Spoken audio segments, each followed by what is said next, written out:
세상에는 성공하고픈 욕심에 사로잡힌 사람들이 적지 않습니다.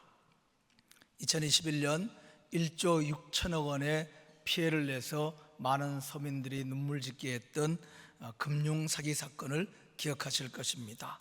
라임 운용 사건인데 그 주범이 김봉련이라고 하는 인물이었다고 뉴스에 본 적이 있습니다. 이분은 서울의 유명한 특목고를 전교 1등으로 졸업하고 서울대를 나왔고 증권사를 들어간 지 5년 만에 30대에 최연소 임원이 되었고 성과금으로만 1년에 수십억을 받았습니다. 당시 상황을 이렇게 말합니다. 주변에서 이사님 불러주니까 세상이 다 아래로 보였습니다. 뭐라도 할 수 있을 것 같았습니다. 결국 이 금융사건이 터지고 그는 해외로 도피했다가 체포되어 왔습니다. 횡령과 사기로 실형이 선고되고 가족들은 이혼하고 다 뿔뿔이 흩어졌습니다. 인생이 한순간에 어떻게 이렇게 되는지 모르겠습니다.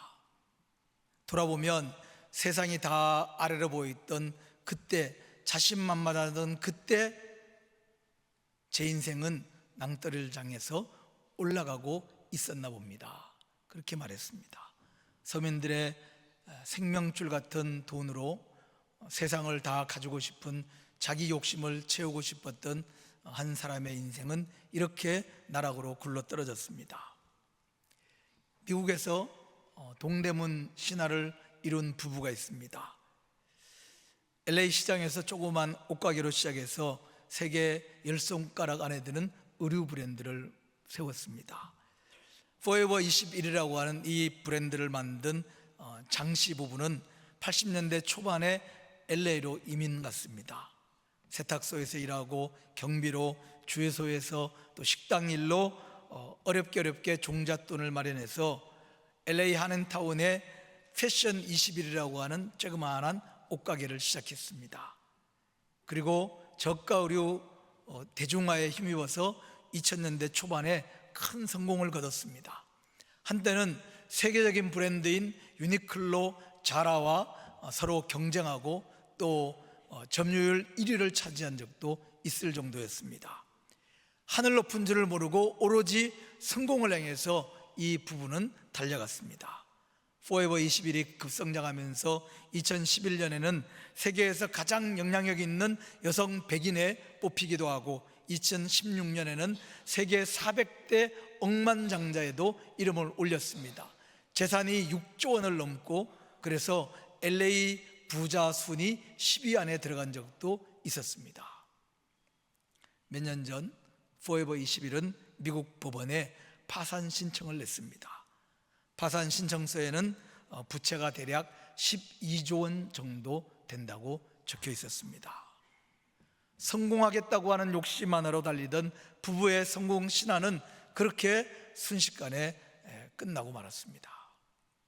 세상 모든 사람들은 자기만의 야심이 있고 욕심이 있습니다. 영국의 버나드 쇼라고 하는 유명한 사람은 이런 말을 남겼습니다. 인생에는 두 가지 비극이 있습니다. 하나는 자기가 원하는 욕망을 성취하지 못하는 것이고 다른 하나는 자기가 원하는 욕망을 성취하는 것이다. 그렇게 말했습니다. 잘못된 욕망은 자신은 물론이고 다른 사람마저도 파멸케 하는 경우가 없지 않습니다. 그런데 성경에도 보면 자기 욕심대로 살려고 했던 사람들이 생각보다 있습니다. 예를 들어 보면 야곱의 아들 유다는 다른 형제들보다 좀 더 잘 살아보겠다고 이방 백성들 속으로 들어가서 그냥 온갖 수단과 방법을 가리지 않고 일하기도 했습니다. 솔로몬은 많은 재물과 군대를 거느리고 주변 나라들과 동맹을 맺으면서 강력한 나라를 세우려고 하는 야심을 가지고 나가다가 결국은 몰락하고 말았습니다. 이렇게 성경에 있는 인물들 중에서 가장 야심으로 똘똘 뭉친 사람이 누구냐 이렇게 물으면 생각보다 정답은 아주 쉽습니다. 왜냐하면 사도 바울이기 때문입니다. 바울은 야심찬 인물이었을 뿐만 아니라 그 야심을 이룰 만한 여러 가지를 다 갖추고 있었습니다. 좋은 집안에서 태어났어요. 태어나면서부터 드물게 유대인이 로마 시민권을 갖고 있었습니다. 유대인으로서는 보기 드문 가문의 자손인 거죠. 거기다가 탁월한 사교육 혜택도 받습니다. 당대 최고의 율법학자인 랍비 가말리엘 밑에서 율법을 배웁니다. 자기가 성취해야 되겠다고 하는 목표도 분명한 인물이었어요. 사내들인 공의의 의원이 되고 유대 종교 최고 지도자 중에 한 사람이 되겠다고 그런 야심을 가졌습니다. 뿐만 아니라 무엇보다 이 야망을 이루기 위해서 누구보다 열정적으로 달려갔습니다. 율법 교사로 활동하면서 유대인들 뿐만 아니라 이방 출신의 유대인들에게도 자기 명성을 차곡차곡 쌓아갔습니다. 대제사장의 행동대장 같은 역할을 했어요. 그래서 유대 종교의 문제를 일으키는 사람들을 제거하는 일에 앞장섰습니다. 이처럼 사도 바울은 누구보다도 야심에 찬 인물이었고 출세하고픈 욕망으로 가득했습니다. 오로지 유대인 중에 최고 지위와 명성을 얻겠다고 하는 목표를 향해서 앞만 보고 달려가던 인물이 바로 사도 바울이었습니다. 그러면 왜 야심과 욕망 덩어리였던 사도 바울의 인생이 180도 달라졌느냐? 무엇이 야심을 향해서만 돌진하던 사도 바울의 삶을 완전히 다르게 만들었느냐? 바로 예수님을 만났기 때문입니다. 사도 바울에게 예수님은 어떤 사람인가? 바울이 예수님을 만나기 전에는 예수님은 사도 바울에게 출세의 디딤돌이었을 뿐입니다. 나사렛 땅이라고 불렸는데 나사렛 예수가 바로 그리스도이다 이렇게 믿고 주장하는 사람을 나사렛 땅이라고 부르는데, 그 나사렛 땅을 소탕하는 행동대장 역할을 했습니다. 그러면서 바울의 마음속에는 대제사장들과 유대 종교 지도자들에게 인정받을 기회로 여겼습니다. 바울에게 예수님은 반드시 없애야 할 대상이었습니다. 백성들을 선동해서 유대 종교를 혼란스럽게 하기 때문에 대의를 위해서 없애야 될 인물이었습니다. 절대 용납할 수 없었습니다. 자신이 알고 있는 성경과 그리고 그리스도에 대한 모든 지식을 바탕으로 생각해 보면 예수님은 잘못된 말로 하나님의 신앙을 왜곡하는 인물이기 때문에 절대 용납될 수 없었습니다. 한마디로 바울은 하나님을 욕되게 하는 인물로 예수님을 보았기 때문에 예수님은 물론이고 그를 따르는 모든 사람들을 제거하는 것이 바로 하나님 앞에 의로운 일이라고 확신하고 있었습니다. 그랬던 사도 바울이 예수님을 만납니다. 다메섹으로 가는 길에서 자신을 찾아오신 예수님을 만납니다. 함께 가던 사람들은 아무도 만나지 못합니다. 왜냐하면 예수님이 바울을 만나기 위해서 오셨기 때문입니다. 예수님을 만나는 즉시 바울은 앞을 볼 수 없게 됩니다. 눈에 꺼풀 같은 것이 끼었다고 했습니다. 예수님께서 보낸 여선지자 아나니아가 찾아와서 바울의 눈을 뜨게 해줍니다. 그 가리고 있던 꺼풀을 벗겨줍니다. 그때부터 사도 바울의 눈에는 예수님만 보이기 시작합니다.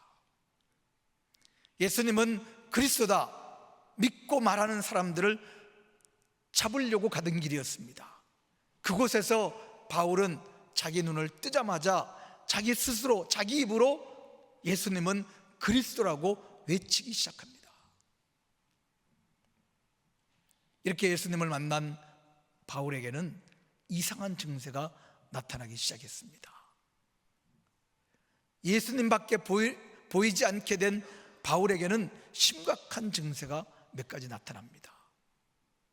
첫째는 지금까지 자기 성공에 유익하고 꼭 필요하다고 생각했던 것들을 해로운 것으로 보기 시작합니다. 성공에 꼭 필요한 것들이라고 바울이 그렇게도 움켜잡으려던 것들입니다. 혈통, 사울왕의 후예 가문인 베냐민 지파라고 자부심을 가졌습니다. 히브리인 중에 최고의 가문 가운데 하나입니다. 돈 주고 로마 시민권을 살 수 있는 사람도 드문데 태어나면서부터 로마 시민권을 상속받은 인물입니다. 그는 유대 종파에도 들어갔습니다. 그 당시에 유대인들 사이에서 가장 존경받고 영향력 있는 바리새파로 들어가서 바리새인으로 활동했습니다. 성공에 유익하다고 생각되는 것을, 많은 것을 온몸에 장식품처럼 더 많이 걸치려고 노력하고 애쓰던 사람이 바로 바울이었습니다. 그런 바울에게 유익하던 것이 해로워진 이유가 무엇입니까? 사랑은 있는 그대로 모습으로 하는 것이기 때문입니다.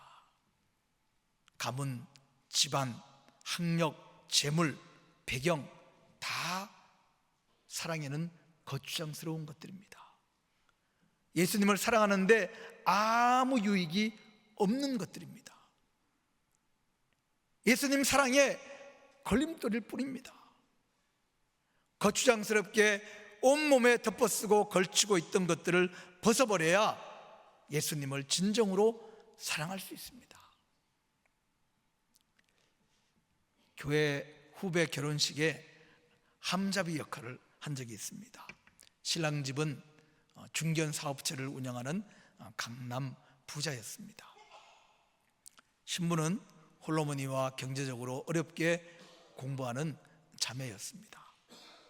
결혼식을 준비하면서 신랑 부모님들은 장남에게 할 수 있으면 모든 것들을 더 많이 해주고 싶어 안달이었습니다.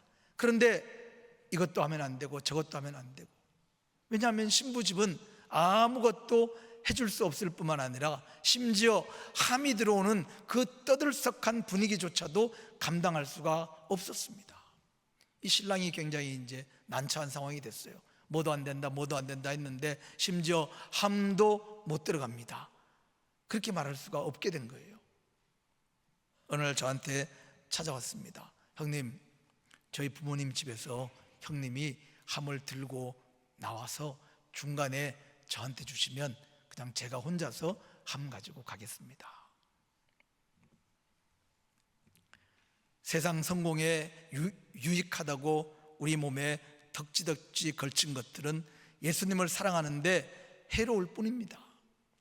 학력, 경력, 지위, 지식 다 버리세요. 그냥 예수님 앞으로 나오세요.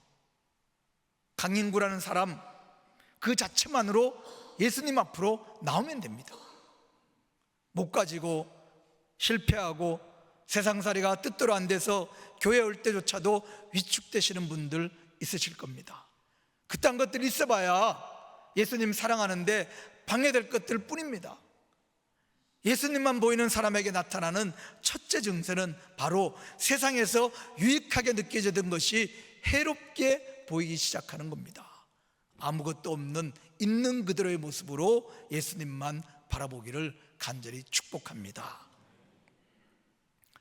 예수님만 보이게 된 바울에게 나타난 또 다른 증세는 자신이 그토록 추구하던 지식이 더러운 것처럼, 냄새나는 것처럼 느껴지기 시작합니다. 바울은 누구보다도 평생토록 지식을 추구하던 인물입니다. 율법을 더 연구하고 성경을 더 알기 위해서 매달리던 사람이 바울입니다. 율법은 당대 최고의 율법학자에게 배워서 전문가가 되었습니다. 율법 교사로서 스스로 율법을 연구하고 가르치는 일에도 열심히 했습니다. 성경을 연구해서 하나님께서 약속하신 메시아가 누구인지를 더 깊이 연구하려고 애썼습니다. 율법과 성경을 더 깊이 연구하고 배우려고 익히려 하는 이 욕심이 누구보다 컸습니다. 왜냐하면 이것이 하나님을 더 깊이 알아가는 것이고 하나님 앞에 옳은 일이라고 확신했기 때문이었습니다.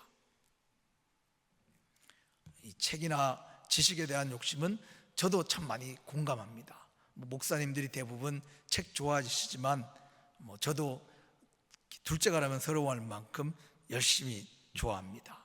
제가 자주 사용하는 인터넷 서점이 있는데 거기 이제 가끔 그 장바구니 카트라 그러잖아요. 거기 이제 들어가 봅니다. 들어가면 왜 들어가냐면 거기에는 사고 싶은데 살 돈이 부족해서 이제 다음에 사야지 한 책들이 그 안에 차곡차곡 쌓여 있습니다. 그래서 마음의 소망은 언젠가는 이 장바구니에 담겨 있는 책들을 한꺼번에 다 사는 날이 올 것이다, 그런 마음을 갖고 있습니다. 한 400만 원어치가 넘더라고요. 저희 교회 제 목양실하고 저희 집에 있는 책이 한 4,000권 정도 있습니다. 막 사들여서 4,000권이 된 게 아니고 놓아둘 데가 없어서 아끼고 안 사고 해서 이제 그만큼 있는 거예요. 요즘에는 놓아둘 책장 공간이 별로 없어서 막 쌓으면 안 되니까 사는 만큼 뽑아서 버립니다. 그렇게 해서 이제 더 늘리지 않으려고 공간을 하고 있습니다. 은퇴할 때 되면 하나도 남김없이 다 버리려고 마음 작정하고 있습니다. 저희 집사람은 성경책을 포함해서 30권까지만 집에 두도록 허락해 주겠다 그러는데 제가 100권까지만 해달라, 그렇게 이제 요청하고 있습니다. 바울에게 지금까지 배우고 연구했던 모든 지식이 더럽고 냄새나는 것으로 느껴졌습니다. 왜 세상 지식이 배설물처럼 느껴졌을까? 사랑은 논리나 이론이나 지식이 아니기 때문이에요. 성경책은 과학책도 아니고 역사책도 아닙니다. 성경책은 철학책도 아니고 위인전도 아닙니다. 성경을 과학의 눈으로 보고 비판거리를 찾는 사람도 있습니다. 성경을 위인전으로 여겨서 예수님을 평가하고 판단하기도 합니다. 성경을 역사책으로 여겨서 틀린 기록을 찾기도 합니다. 세상 지식은 예수님을 사랑하는데 해방꾼이 될 뿐입니다. 성경은 예수님을 사랑하게 만드는 책입니다. 성경은 주님께서 우리에게 보낸 연애 편지입니다. 성경은 주님께서 우리를 얼마나 사랑하시는지 느끼게 합니다. 성경은 주님께서 내가 너를 너무너무 사랑한다고 계속해서 들려줍니다. 성경은 주님과 우리 사이에 사랑의 대화를 주고받게 합니다. 사랑하는 성도 여러분, 눈을 감고 가슴으로만 주님의 말씀에 귀를 기울여 보세요. 주님의 사랑 고백이 들리지 않습니까? 주님께서 우리를 안아주시는 그 따뜻한 손길이 느껴지지 않습니까? 주님을 사랑할수록 그토록 욕심내던 세상 지식은 점점 쓰레기처럼 느껴집니다. 세상 모든 지식들 다 잠시 내려놓고 주님과 깊고 깊은 사랑에 빠져보시기를 간절히 축복합니다. 예수님밖에 보이지 않게 된 바울에게 나타난 또 하나의 증세는 자기 자부심을 잃어버리게 되었습니다. 바울은 스스로 자부심으로 충만했던 사람입니다. 누구보다 열심히 율법을 지키려고 노력했어요. 그래서 안식일을 비롯해서 율법을 어기는 예수님과 그를 따르는 사람들을 배격했습니다. 거짓된 신앙을 퍼뜨리는 자들이라고 그 척결하는 데 앞장섰습니다. 하나님 앞에 자신만의 그 순수한 신앙을 지켜야 된다고 믿었기 때문이에요. 모든 노력을 다해서 하나님 보시기에 의로운 자가 되기 위해서 스스로 힘을 다해 노력했습니다. 바울 자신은 누구보다 하나님 앞에서 자신이 의롭고 신실하고 바르고 뛰어난 사람이라고 하는 자부심으로 가득했습니다. 왜 이런 의에 충만하던 바울의 자부심이 없어졌습니까? 사도 바울은 자기의 현재 삶이 날마다 더 자신을 의롭게 만들 거라고 확신했습니다.